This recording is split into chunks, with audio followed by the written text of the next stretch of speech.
All right, welcome back to SouFLoTV again, everybody. It is your host with the most. I know a lot of people are saying, boy, it look like set a killing stopping in Jamaica because, you know what I'm saying, nothing ain't really going on. We're not really hearing anything. And I don't know. I think what's happening right now is taking precedence. The something will have everybody quarantined is taking precedence right now. So news reporters are more focused on that, as opposed to focused on what's really going on, like the people that might get dashed for behind the scenes. Anyways, a 25-year-old woman was found, and the condition she was found in was not a pretty sight. Just think of a sledgehammer being used.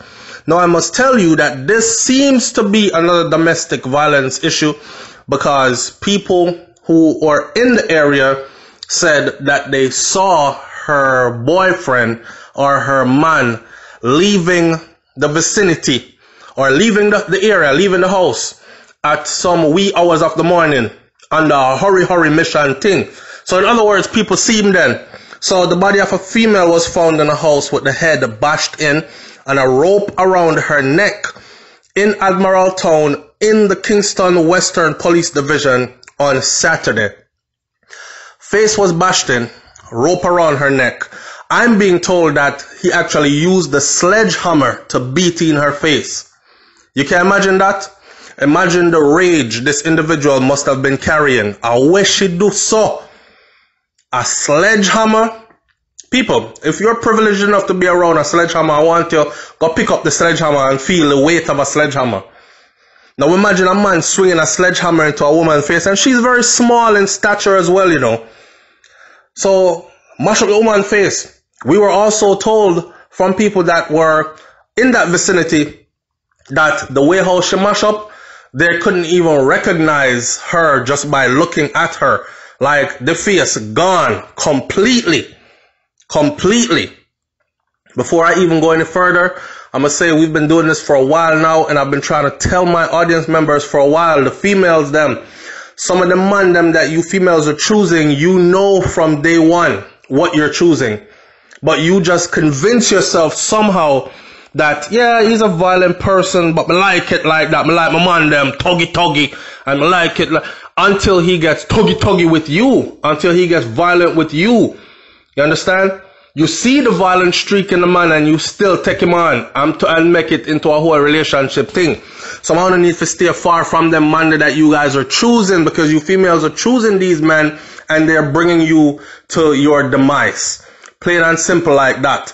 On the other hand, we have the whole, now I don't know the situation in this, why this was done. I'm just saying that a lot of the times, these women, when they choose a man, girl, him look good, yes, I give him some, and then it turns into a relationship. They know all along the character of the person, majority of the times.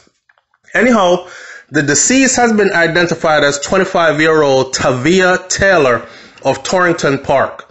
Reports are that about 11:30 a.m., residents stumbled up on the body and they summoned the police.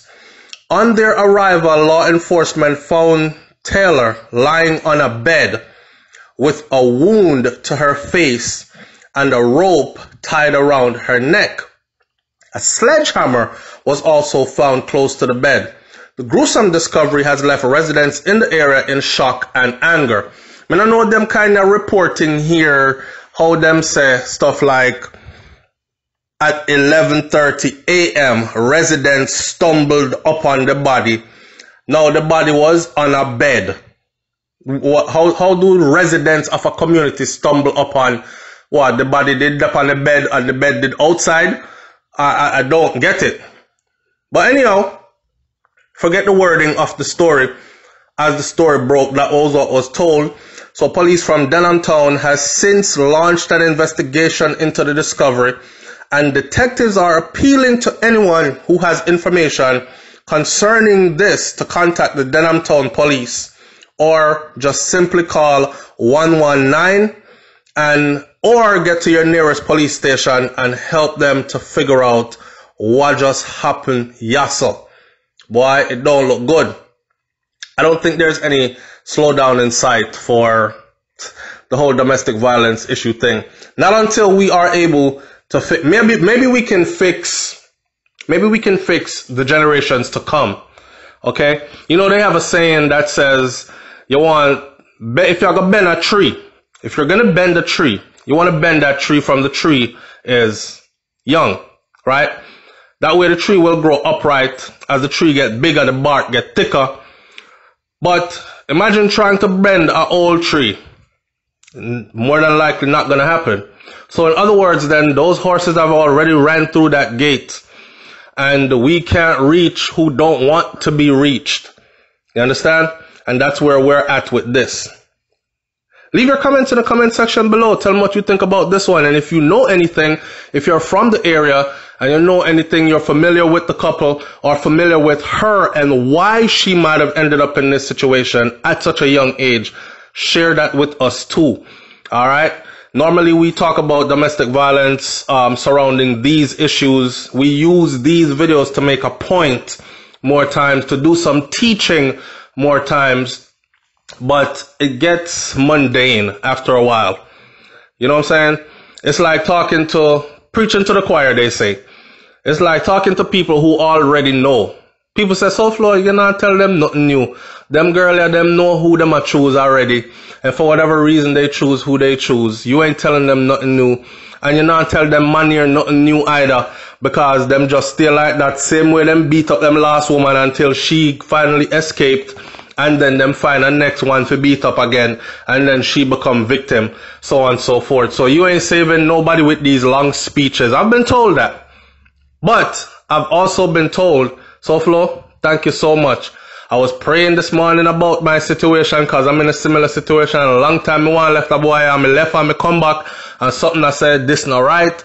And in my spirit, I'm saying, yo, it might kill me or I have to leave. And as I switched on SouFLoTV this morning, I came across this story and I came across your voice reiterating what I already thought.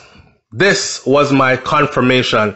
I am out and I promise I won't look back. People have reached out and said that before.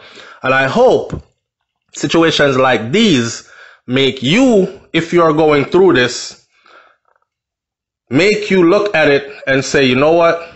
Let me stop playing around because this could be the end of my life. I love me too much. I love me enough to leave by any means necessary. Nobody worry about material things. I won't even pack a bag. Me gone. Okay? Material things you can regain. Life, once it's taken, we haven't found the technology yet to replace life once it's taken. Okay? That means say now come back. Anyhow, leave your comments in the comment section below and I'll talk to you then. Bless up everybody and walk good. It's SouFLoTV. Like, comment, share, subscribe. I am out. Peace.